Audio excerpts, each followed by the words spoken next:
Yo, what's up guys, Alpyne here, and in today's video I'm going to be answering some commonly asked questions about trickshotting and creative trickshotting in general. Now, if you enjoy this video, make sure to leave a like, comment, and subscribe because I noticed that 90% of my viewers are not subscribed, and it's greatly appreciated because it helps grow my channel and is free and you can change them at any time, but let's get right into it. And I'm going to be trickshotting on my Trickshot map while talking about these questions, and if you'd like to play it, the code will be in the description. So let's get into the first question. And the first question here is a creative trickshotting question, and this is a question that I've seen a lot of people comment on my channel, and it is how to get slow-mo and creative and how you do it yourself. Now this, I feel like I've explained a fair bit, but this is just the last time I'm going to talk about this. You need to get creative matchmaking to get slow-mo. If you do not matchmake, you won't get slow-mo. So to get slow-mo, basically you need to have a creator code and publish your map, and then you also have to have matchmaking unlocked, and you also need to unlock matchmaking as well, which they're slowly rolling out to certain creators with big followings or who make good maps with like a good amount of players like mine. So that's why they gave it to me, because of my amount of players I have playing my maps. So that's why I'm able to give you guys slow-mo trickshotting maps a little bit earlier than a lot of people.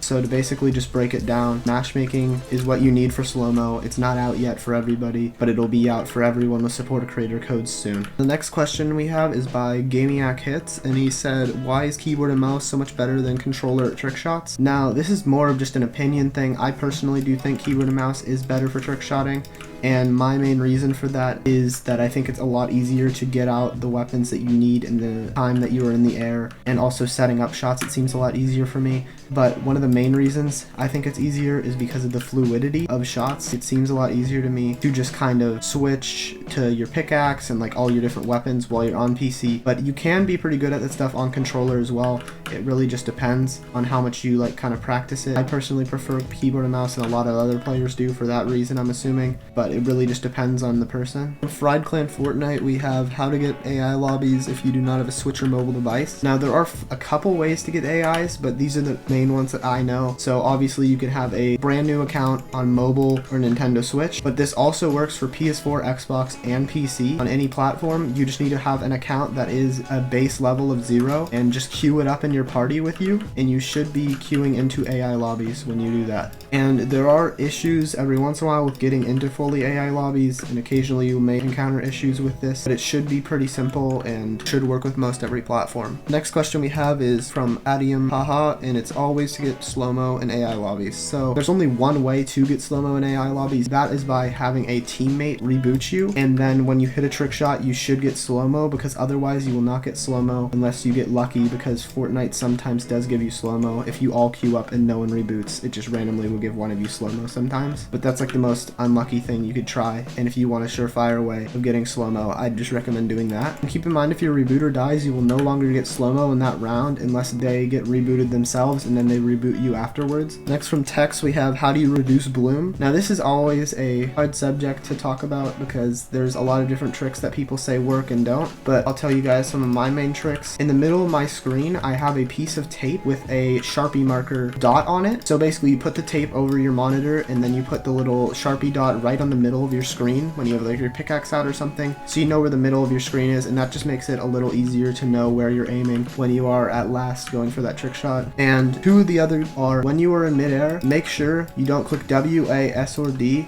and your bloom will most likely go straighter. And my main way of getting better bloom on shots, this is not proven to be right or anything, it just seems to work for me, is you click the reload button when you go for your shot. So right after you shoot your bullet, you just click the reload button, and it seems to me like the bullets go straighter, but this is not proven or can be proven, so just take that with a grain of salt. But that is my ways to get better bloom on Fortnite. And from Nox, we have how to hit more trick shots if you haven't hit anything good. Now for me, it took me a long time to get into trickshotting and good enough where I was actually hitting pretty decent shots, and that is most likely going to be the same with most of you trying to get into trickshotting. The main things I can recommend to you guys is just having dedication and patience, because you're not going to hit every game. And the last question we have is from Gladly Gaming, and it is, how do you get prepared to hit them for, or what is a good loadout for your shot? So what I usually recommend is whatever you're going to do for your trick shot, you carry that stuff in your last 2 inventory slots. So what I would normally normally carry in a pub match or a level 10 match, so matches with the real players, is I would just carry something like an AR, a shotgun, sniper for my shot obviously, and then I would carry like my shockwaves and my crash pads in my last 2 slots. But if you're going to be playing AI lobbies, what I would recommend is getting a superpower like the Iron Man gauntlets, the Doom gauntlets that you're going to use for your shot, and tag